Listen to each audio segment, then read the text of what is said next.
From the station working for you, this is Good Morning Indiana, streaming now. It is 5 o'clock here on your Wednesday. Good morning to you. I'm Lauren Casey. Good morning. I'm Rafael Sanchez. These are your headlines on this November the 18th. I feel that is the very thing that a person of my age can do to help change things and get my children back to work, my grandchildren back to school, and be able to enjoy the things I've always taken for granted. A vaccine trial happening right now in Indiana is underway. This morning, the progress being made by AstraZeneca.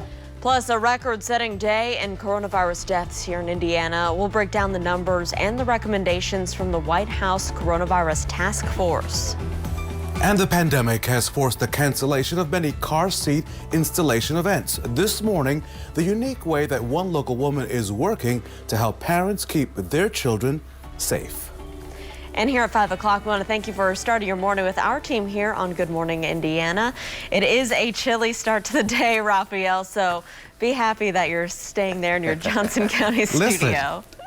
The benefits of living in the official WRTV living room, Todd Clausen, it is always toasty, it is always calm. I have some hot chocolate and some muffins. You guys are always welcome to come on down. You know, I mean, we're open for business.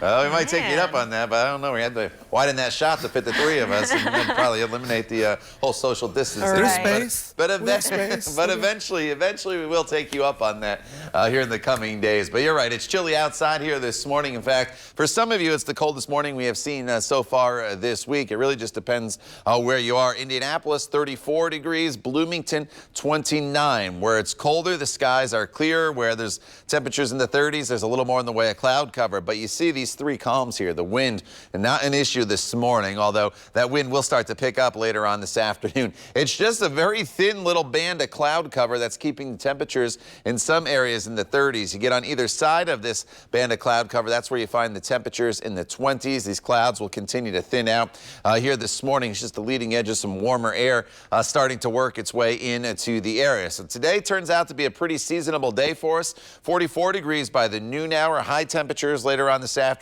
Probably touch about 52, and then as we get towards the 5 o'clock hour, we'll drop back down into the 40s. Tomorrow becomes very windy once again, but it also becomes pretty mild. More on that in just a few minutes. All right, Todd, thank you. Let's take a look right now at traffic. This is I-465 and Man Road on the southwest side of town. Traffic here is moving along up to speed both eastbound and westbound. I'm not monitoring any major slowdowns for your Wednesday morning commute. Another record-setting day here in Indiana. State health officials report more than 80 new Hoosier coronavirus deaths. On Tuesday, 84 COVID-related deaths were reported. They occurred between October 22nd and Monday. That's the highest one-day report since the pandemic began. A total of 4,770 Hoosiers have now died with COVID-19, 676 of those just this past month. State health officials also report more than 5,500 new coronavirus cases are in our state, and that brings the total number of confirmed COVID-19 cases in our state to 262,207 since the start of the pandemic. And this morning, more than 2,900 Hoosiers are hospitalized with COVID-19 or a suspected case of the virus. As hospitalizations continue to rise, we're keeping a close eye on those resources. Right now, 25.2% of ICU beds are available, and just under 75% of the state's ventilators are available. With cases and hospitalizations on the rise here in the Hoosier state, the White House Coronavirus Task Force has placed Indiana in the red zone. That means there are 101 or more new cases of COVID-19 per 100,000 people. That report obtained by ABC News says that Indiana has the 12th highest rate of cases and the 16th highest positivity rate in the country. It goes on to say that daily cases are doubling every 16 days and daily deaths are 4 times higher than in September. According to the current report, current mitigation efforts are, quote, inadequate and must be increased to flatten the curve. It recommends expanding contact tracing, limiting holiday gatherings to immediate family members, and expanding messaging to re-emphasize the importance of mask wearing, social distancing, and hand washing. Lauren, this morning the governor and the first lady are in quarantine. This after the governor's security detail, members of that detail, tested positive for COVID-19. The state's first family is considered close contacts and will be tested later this week. The Indiana State Department of Health will perform the contact tracing for the governor and First Lady Janet and the security detail. State Health Commissioner Dr. Christina Box will lead today's coronavirus briefing. Governor Holcomb is expected to join that briefing by phone. At 5:05, we have learned that the Boilermakers will begin their basketball season with no fans at home games. That decision came just hours after IU announced no fans would be allowed in Assembly Hall. According to the Purdue Student Newspaper, athletic director Mike Bobinski said the season will begin similar to how the football season ran, with no public ticket sales, no season ticket sales, and fans limited to players' families. Fans of IU and Purdue will be able to purchase cardboard cutouts for Mackey Arena and Assembly Hall. Both schools say they will reevaluate as the season continues to see when fans can return to those stands. This morning, let's take you to Delaware County, where Ball State University is taking extra steps to prevent a surge in COVID cases on campus ahead of the spring semester. Ball State has announced it will now require all students to provide a COVID-19 test result before returning to campus for the spring semester in January. The school says students are required to submit a test result within 7 days before arriving on campus. And Ball State is asking students to self-quarantine between the date the test is taken and the date they return to school. Due to the demand for COVID-19 testing in Marion County, the Public Health Department is going to require you to pre-register before going to one of their 3 drive-through testing sites. The goal is to shorten the lines and wait times to get tested. To register for a free test through the County Health Department, you can go to marionhealth.org/IndyCovid. You can also call 317-221-5515. The tests are offered at the Health Department's main building. That's at 3838 North Rural Street, Monday through Friday. The department's South District office at 7551 South Shelby Street on Tuesdays and Thursdays, and at a location 3685 Commercial Drive. It's on the west side near 38th and Lafayette Road. That's Mondays and Wednesdays. The time is now 5:07, and the IU School of Medicine is playing a key role in a search for a COVID vaccine. IU is one of 80 sites in the country participating in the AstraZeneca COVID-19 vaccine trial. Dr. Cynthia Brown, who is the lead researcher for the study, says more than 200 participants have received either the vaccine or the placebo in the double-blind trial. The goal is to have participants of varying ages, backgrounds, genders, and ethnicities. One of our focuses so far has been making sure that we are bringing in a diverse population of individuals that reflects our state. We have to get to an overall enrollment in the United States between 30 to 40,000. And then from there, we can determine the effectiveness of the vaccine. So we spoke to a few of the participants in this trial, like Ashley Meager, a surgeon with IU Health, who has firsthand effects of the COVID-19 patients. The virus is surging right now. We're seeing more and more positive patients in the hospital, and anything we can do to try and minimize that would be really great. The study still needs more people to participate. Researchers say their goal is to have between 1,000 and 1,500 Hoosiers in this ongoing trial. If you're interested, you can visit our website, WRTV.com, for all the details. Well, many things have been put on pause amid this pandemic, but safety of children is something that IU health officials could not stop in the spring. Our own Kelsey Anderson is joining us live this morning with how they changed their practices to maintain social distancing and make it easier for those parents who need to install car seats for babies and kids. Kelsey, good morning. Hey, good morning, Lauren. So, of course, in March, social distancing started, and those face-to-face interactions were a little bit harder to do. And so IU Health, they wanted to make sure at Riley Hospital that things were still getting done properly as far as when parents were taking their babies home. So they did online videos to kind of showcase what you need to do to make sure your car seat is in good working order. So I'm here this morning with Tiffany Davis. So tell us a little bit about those videos, and show us a couple of tips that you are giving in those videos. Yeah, prior to COVID, we were able to go into the vehicles of our families and our community members and help them with installing their car seats. We were able to get in there and get our hands dirty, and with COVID restrictions, that wasn't as safe. So we came up with with videos on YouTube that we can actually do like a tutorial, a how-to. It's me installing car seats on a video that families can watch before we have to meet them at their vehicle. That way they're more empowered and by themselves doing the work. Okay, so show us a little bit about what you have. One tip that is a common problem that a lot of parents deal with. Yeah, so this is a tip with a rear-facing car seat using the lower anchors. Those are those hooks that hook down deep into the car. A lot of families have trouble tightening those lower anchors. So our quick tip for this is to take your padding and kind of remove it.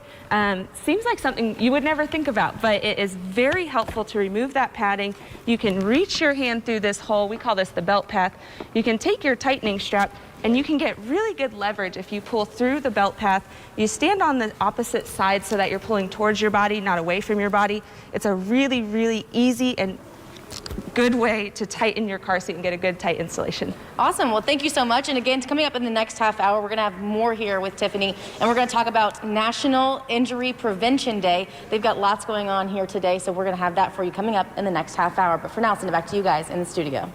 All right, thank you there, Kelsey. Look forward to that, and great tips as we walk out the door here this morning. It's pretty chilly out there, so as the kids head off to the bus stop, if they're not doing the virtual learning, temperatures are going to be hovering right around the freezing mark on average. So you definitely need to have the coat, which is pretty much going to be a given, obviously going forward here through the rest of November and then into the winter months. But some of you may want to have the hat and gloves as well. The good news is there's no wind out there this morning as the kids come home from school, mostly sunny skies, and temperatures that'll be in the upper 40s on average. Some areas will be climbing into the low 50s today. As far as the temperature trends, yesterday was the coolest high temperature of the week. As we go forward in the forecast, our average high is about 51, 52 degrees. We're right around that for the day today. Then you notice tomorrow and Friday, temperatures easily climb up into the mid 60s, and then they come down a little bit for the weekend. That's because for the weekend, unfortunately, some rain showers enter the forecast on Saturday and Sunday. More on that coming up in just a few minutes.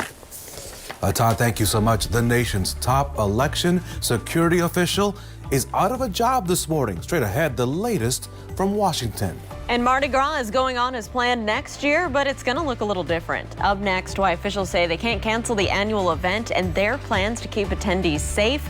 It's 5:12. Stick around. We'll be right back.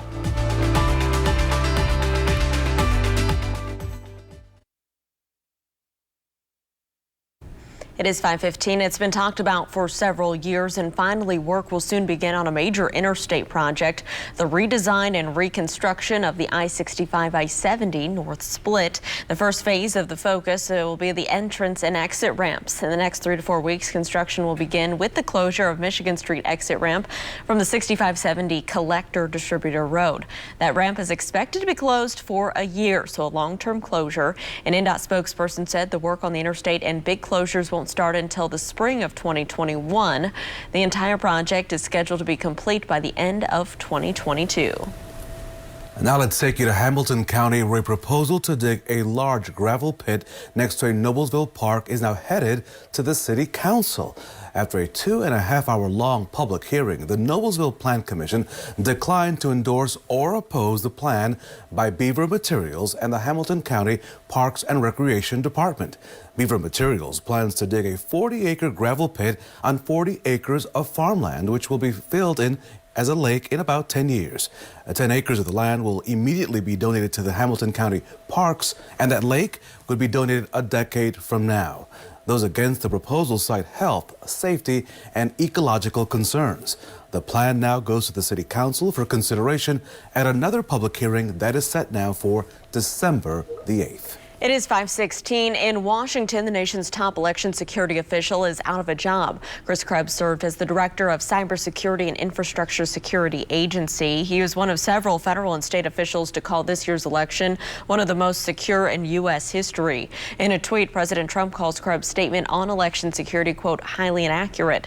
The president continues to claim there was widespread voter fraud. His claims of the widespread fraud have not been proven. Hours before his termination, Krebs tweeted that any allegations that election production systems were manipulated are incoherent and unsubstantiated. A landmark settlement in the Flint water crisis has moved one step closer to becoming a reality. Tuesday, the state attorney general announced a class action suit has been settled for a total of $641.2 million. Flint residents filed suit against the city after officials switched the public water supply to the Flint River as a cost-cutting measure. That switch caused the drinking water in the city to become tainted with lead and other toxins. It also led to an outbreak of Legionnaire's disease that killed 12 people and affected 87 others. Between 6,000 and 12,000 children were exposed to the tainted water. So in New Orleans, Lauren, officials say that Mardi Gras celebrations will go on next year, but as you can imagine, because of this pandemic, things will be a little bit different coming up. On its Twitter page, the city of New Orleans said Mardi Gras will be modified so that it's safe for everyone in the wake of the pandemic. Parades have been banned, and while New Orleans popular streets like Bourbon Street and the French Quarter districts will be open, they will be subject to local and state COVID-19 guidelines. The city officials are asking for the public's help to submit ideas on how to best celebrate the famous holiday. And Todd Clausen, as confident that I am that winter is cold, I am also confident that the people during Mardi Gras will find a way to pass out those beads. They will find a way to party. I don't doubt that one bit, Raphael. I think that's almost a guaranteed forecast there as we get into Mardi Gras season. But as far as the weather today, not bad here. We're talking about warmer temperatures heading our way. That's good news, and it's still going to be pretty sunny across the area, at least until the weekend. But the wind, it becomes windy again. It's going to start to pick up as the day goes on, and you'll notice that here throughout the day today. It's real calm outside right now, but it becomes a little breezy this afternoon, and then it becomes what we'll call more windy as we work our way into the evening hours across the area, where we could see some wind gusts up to about 20 to 25 miles per hour. Now, temperatures this morning where the skies are clear, we are in the 20s, 28 Greencastle, 29 in Bloomington, and then you head off towards the east, 29 in Richmond with clear skies. In between, we have a little thin layer of cloud cover that's in place, and that's keeping the temperatures up above freezing in many locations from Indy to Tipton over towards Greenfield, where it's 33. I mean, it's still chilly, don't get me wrong, but we're not in the 20s. But I'll show you that cloud band in just a second. Once it moves out, your temperatures quickly do fall into the 20s here this morning with the clear skies. So we'll be real chilly this morning, and then as the sun comes up, we'll start to moderate the temperatures fairly quickly here throughout the course of the morning hours and eventually into the afternoon. And I mentioned that cloud band. It's not very thick at all. It doesn't even go all the way across the state as far as east to west. And you can see how it's retreating a little bit here closer to Indy. So as that continues to erode, as soon as those skies clear in Indianapolis, the temperatures will be back down into the 20s as well. Otherwise, back off to our west, it's pretty quiet. There's not a whole lot in the way of precipitation out there. Highs today, pretty seasonable. Upper 40s to the north. Logansport, Kokomo, 48 degrees. Anderson, 48 as well. Right around 50 degrees in Indy, 52 in Martinsville, and then about 52 degrees as well in Bedford over towards the Seymour area. This evening, if you have plans, you'll need to have the jacket as temperatures will be in the 40s. But unlike yesterday, when as soon as the sun went down, we were already down into the 30s. Not the case here going forward throughout the course of the day today and into the evening hours, because more of a southerly wind will keep the temperatures right around 40 degrees for your overnight low. And then for the day tomorrow, it's going to be sunny, but it's going to become very windy with temperatures that will be climbing up into the 60s. So you'll have to contend with that tomorrow, as the wind gusts could be up to about 40 miles per hour in the afternoon hours. And then once we get past Thursday, Friday is a nice day, partly cloudy, 60 degrees, before some rain showers develop across the area, Raphael, as we head into Saturday, and then eventually better rain chances in the forecast for Sunday. Hello, Wednesday and Thursday. Todd, thank you so much. Empty shelves are making a return as the coronavirus, of course, surges across the country. Walmart said on Tuesday it's having trouble keeping up on demand for cleaning supplies. Now, meanwhile, several supermarket chains like Kroger and Target are limiting purchases of toilet paper and paper towels. Research company RIRI says that 21% of shelves that stock paper products are empty right now. That is the highest level in at least a month. However, the CEO of the Consumer Brands Association says he doesn't expect shelves to stay empty as long this time around, since we now know what to expect. Well, Jameson is getting in on the holiday spirit with new Christmas decorations. Coming up, how you can get your hands on one of these unique Christmas trees. And so to come on Good Morning Indiana, hospitalizations have tripled at one Bartholomew County hospital. Up next at 5:30, their plea to the public this morning.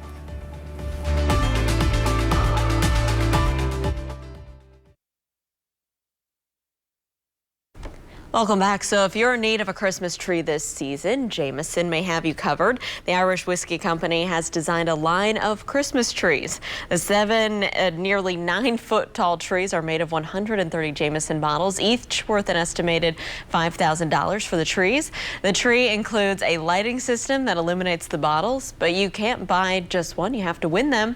To enter, you have to go to jamesonwhiskey.com. The trees will be delivered the first week of December, and while the bottles are on the tree are empty, each winner will receive a gift card to enjoy the Jameson Black Barrel brand. Okay, I thought they were full. They're empty bottles.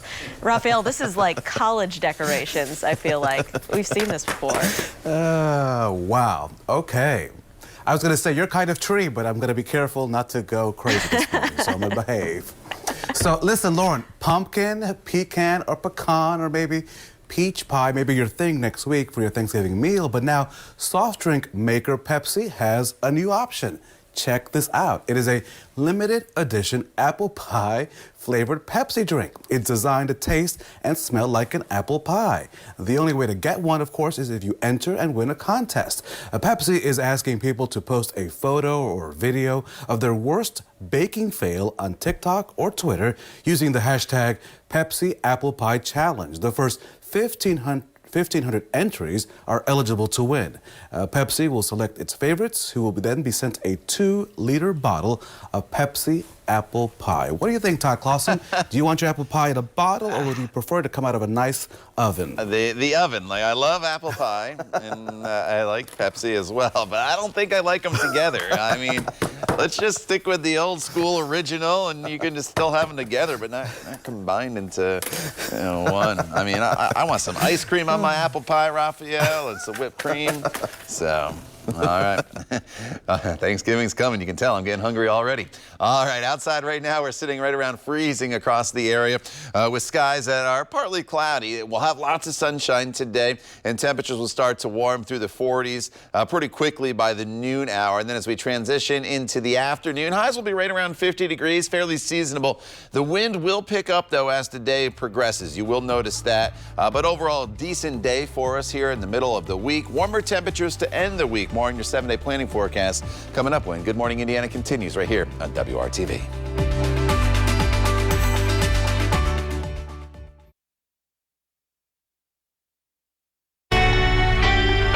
From the station working for you, this is Good Morning Indiana, streaming now.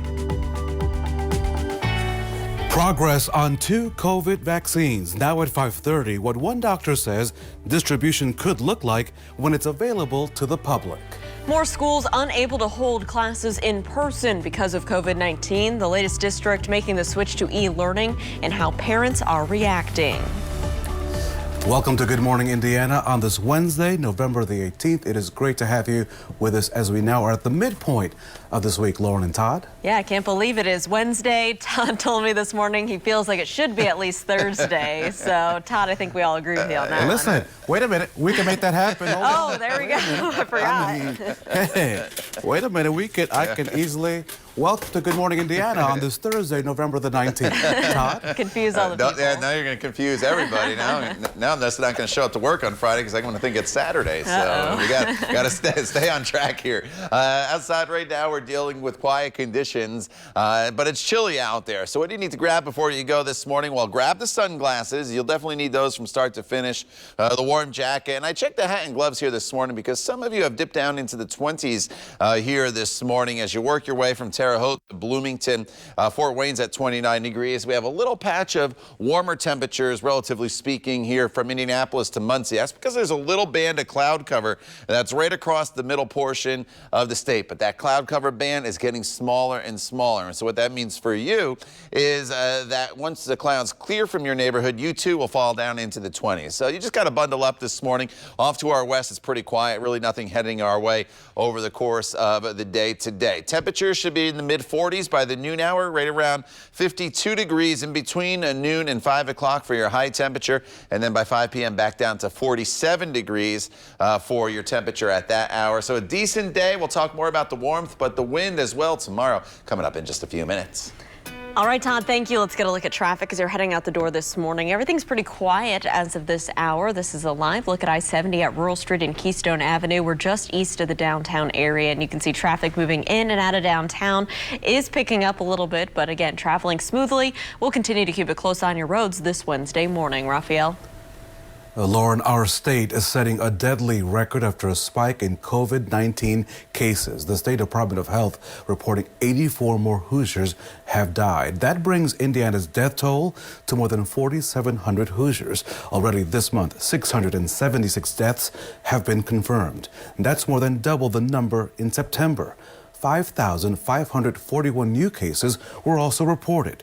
Indiana has confirmed more than 262,000 total cases since the pandemic began. This afternoon, the state is set to give an update on the spread in Indiana counties. This is the current map showing 9 counties in the red, and the most others, as you can see, are in orange. Under the new statewide restrictions, these colored categories limit the amount of people allowed in social gatherings. We'll stream the governor's press conference on the WRTV app that's set to begin at 2:30 this afternoon.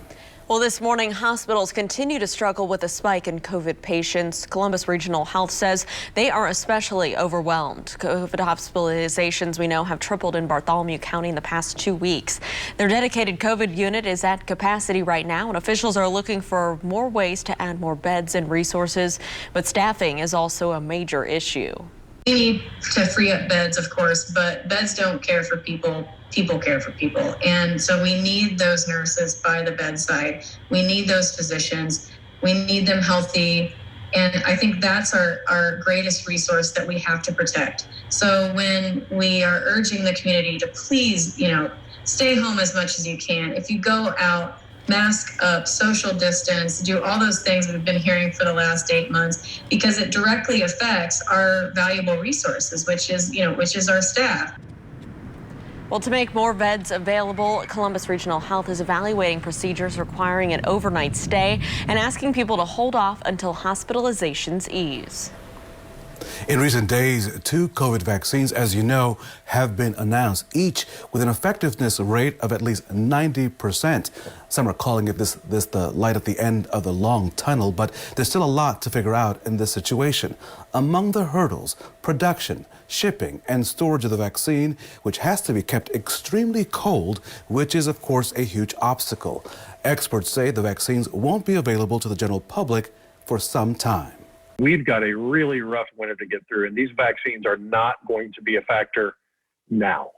Not for Thanksgiving, not for Christmas, not for anything that we want to do over the next few months. This is all still up to us for now. Now, some people have asked if the COVID vaccine could be available in the form of a nasal spray. Dr. Sample says that's not likely given how delicate that vaccine is and how it needs to be stored before it is dispensed. Here's another update. Pfizer preparing to file emergency use authorization for its COVID-19 vaccine. Last week, Pfizer announced its coronavirus vaccine appeared to be more than 90% effective. That was based on early data. But Pfizer did not have enough research to seek emergency use authorization from the FDA. The company says the vaccine trial has reached its safety milestone. At 5:36, many things we know have been put on pause during this pandemic, but if you're a parent or going to be a new parent, we know the safety of your child is top of mind whether we're in a pandemic or not. And that's why folks at IU Health are working to help families install their car seats safely, even though they have to maintain social distancing. So for more on what they're doing to help families here in Central Indiana, let's go to Kelsey Anderson. Hey, Kelsey.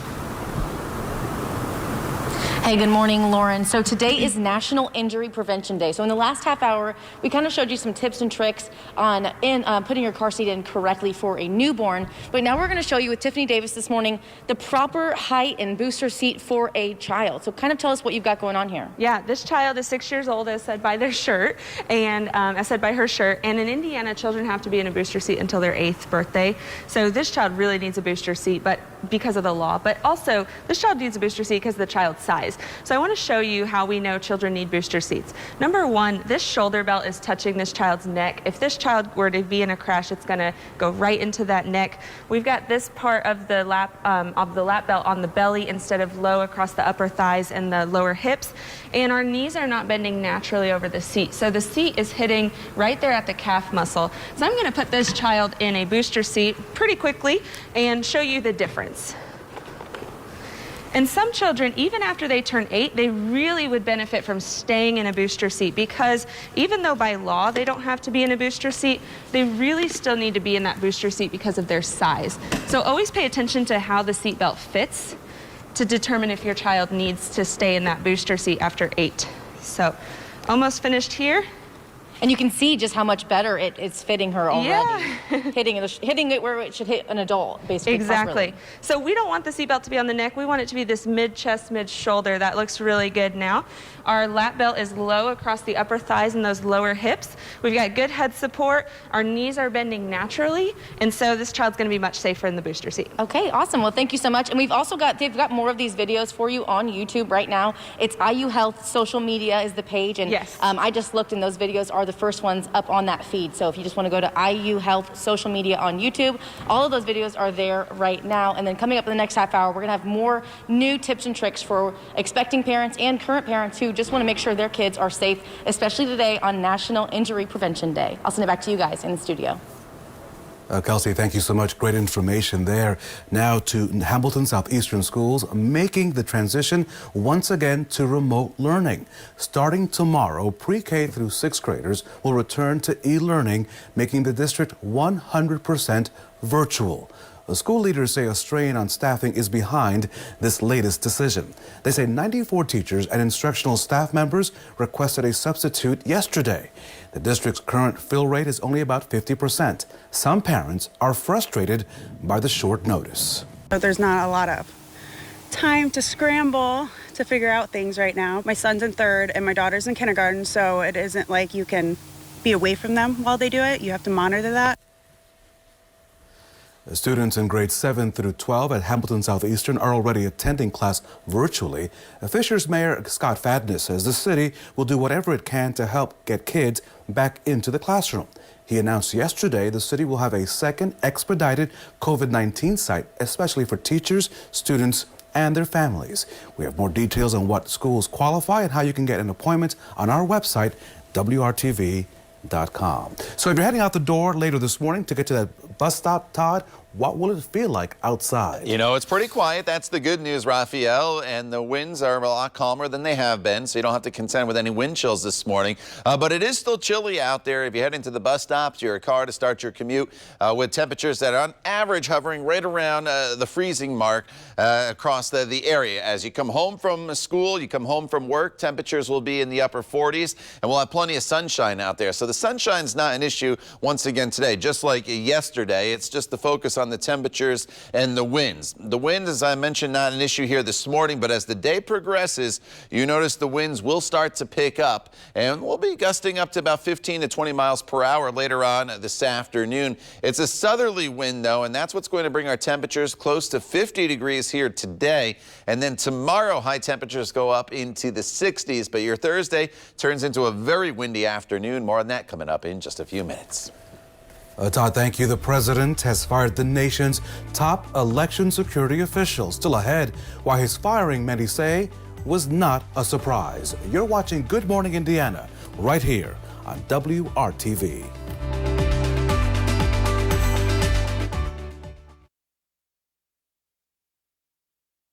Welcome back to Good Morning Indiana. President Trump has fired his top cybersecurity election official after he denied there was any fraud in the election cycle.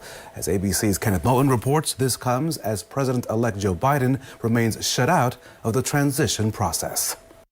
This morning, President Trump's top cybersecurity official is out of a job after he described the election as the most secure in American history. The president tweeted that Chris Krebs has been terminated, adding that Krebs' statement about the election is highly inaccurate. Krebs led a team in the Homeland Security Department which released a statement last week saying there is no evidence that any voting system deleted or lost votes, changed votes, or was in any way compromised.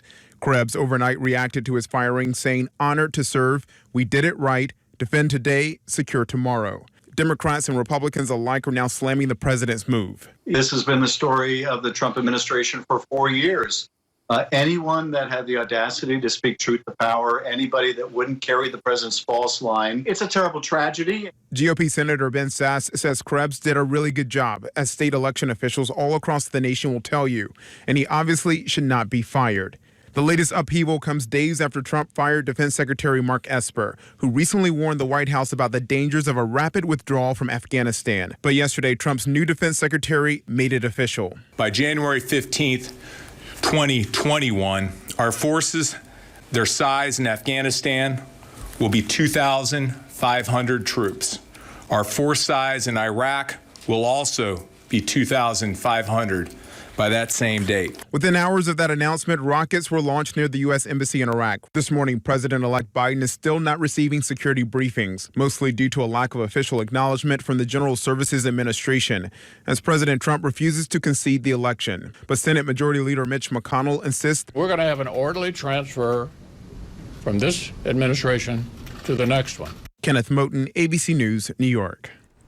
Well, the Food and Drug Administration has authorized the first at-home rapid COVID-19 test. The Lucira all-in-one test is available by prescription but for self-diagnosis. The kit includes a sterile swab, a sample vial, a test unit, batteries, and a plastic disposal bag. The FDA says you should use the nasal swab and then insert it into the vial, which enters the test unit for analysis. Results are displayed by a color change indicator. The FDA also authorized the test use for doctors' offices, hospitals, urgent care centers, and emergency rooms.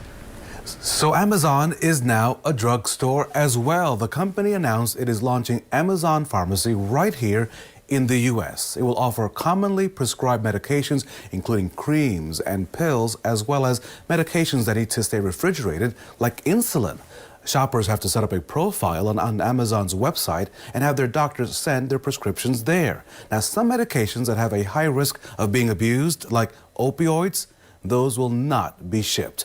Prime members will get free 2-day shipping, and most major insurance plans are accepted. It is now time to check your forecast. Todd Clausen, I kind of opened my front door, but then I shut it. I thought, you know what? I'm going to stay inside.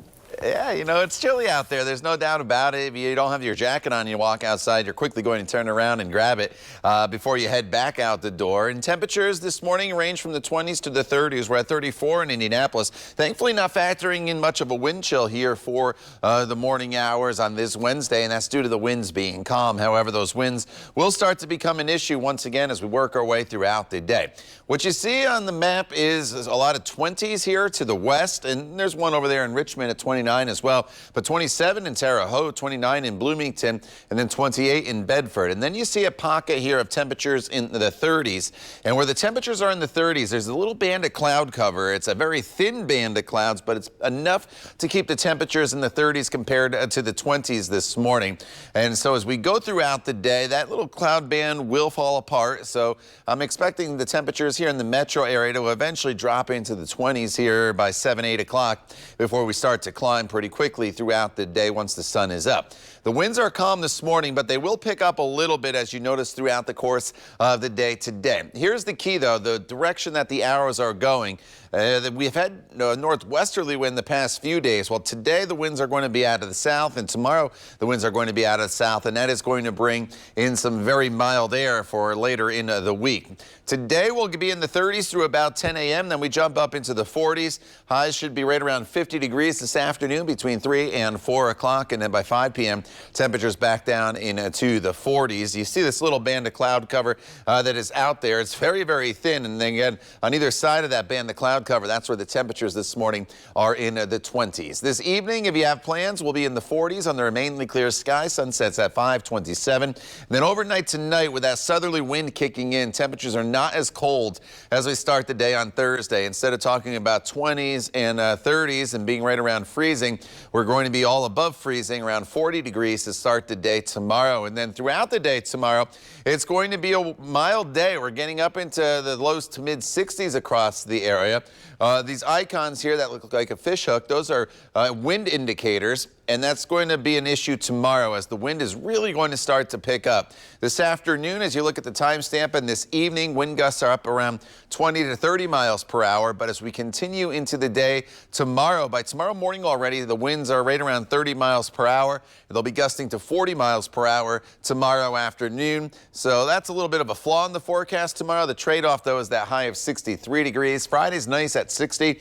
Then a little more in the way of cloud cover. Some showers develop Saturday. Better shower chances in the forecast, Raphael, on Sunday with a high temperature of 60 degrees. Todd, thank you so much. A country music legend is getting credit for helping support Moderna's promising experimental vaccine for COVID-19. Dolly Parton's research fund was listed in the footnotes of that results report. That's because she donated millions of dollars to Vanderbilt University's Medical Center for the COVID-19 research. She also urged her fans to donate. Vanderbilt ended up taking part in Moderna's vaccine trials, and as we told you earlier, it is the second coronavirus vaccine to have a high success rate. In a television interview recently, Dolly said, quote, "I'm just happy that anything I do can help somebody else." Well, here is a chance for you to show your appreciation to educators during this pandemic. Hallmark is now giving away 1 million thank you cards for teachers, administrators, coaches, and staff. The cards will come in packs of 3 and will include a Color It Yourself Crayola card that reads, "You make the world a better place."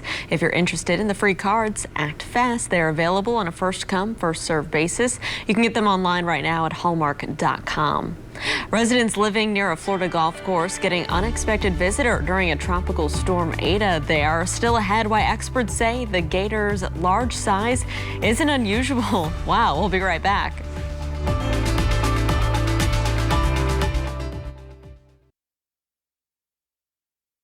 So have you seen this yet? An uninvited guest. Check out this massive alligator spotted on a golf course in Naples, Florida. It was caught on camera during Tropical Storm Ada. People on social media thought it might be a fake. Nope, that is not a fake, but a reptile, expert says, with the state's Fish and Wildlife Research Institute says there was nothing unusual about the size of this golfing gator. You know, at that size, Todd Clausen, I would call that a mini dinosaur. But let me also point out that as your official caddy, this is why I always carry extra food in the event that you encounter one of those, you know, while you're golfing, Todd. I got you. I got you. Well, as the golfer, I would be off the golf course pretty quickly if I saw that Tramson in front of me. And so I don't know what the caddy's going to do with all that food, but the golfer won't be around to see what happens, I'll tell you that much. But, whew, that was a big gator. All right, outside right now, it is quiet across the area. The winds are pretty calm, and temperatures are pretty comfortable out there. We're hovering right around the freezing mark, so obviously you definitely need to have the jacket, but we don't have those biting wind chills like we had during the day yesterday. So what can you expect for the remainder of the day? Well, we'll have sunshine all day long. That's the good news. Temperatures pretty seasonable by this afternoon, up to 52 degrees. The wind will start to pick up, though, throughout the day. And by this afternoon, we're looking at some wind gusts that could be around 25 miles per hour. Todd, thank you. Indiana manufacturers are in desperate need of skilled employees. So coming up, I'll know at 6 o'clock how they hope to encourage high school students to join their workforce. And school districts are also taking a financial hit from this pandemic. A look at the multi-million-dollar deficit one school system is facing because of enrollment. You're watching Good Morning Indiana right here on WRTV.